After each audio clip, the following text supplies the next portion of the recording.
Thanks for watching. Don't forget to like, comment, share and subscribe. السلام علیکم ورحمۃ اللہ وبرکاتہ۔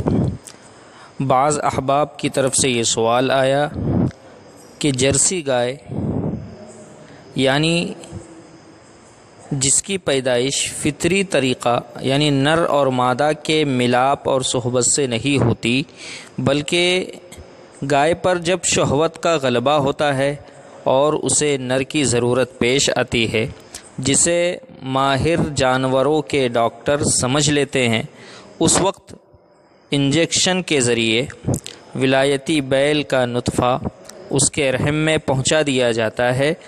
اس سے جو بچہ پیدا ہوتا ہے اسے جرسی گائے کہا جاتا ہے۔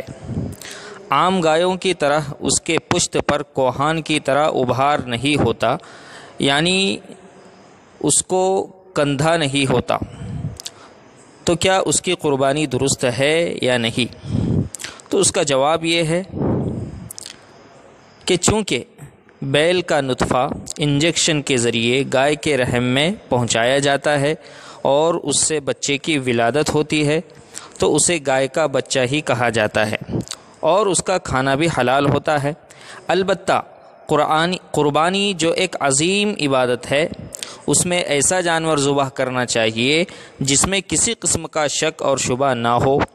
جب غیر مشتبہ جانور بآسانی دستیاب ہو سکتے ہیں تو اس قسم کے مشتبہ جانور کو ذبح نہ کرنے میں احتیاط ہے۔ اپنی عبادت کو بغیر مجبوری کے مشتبہ بنانا مناسب نہیں ہے۔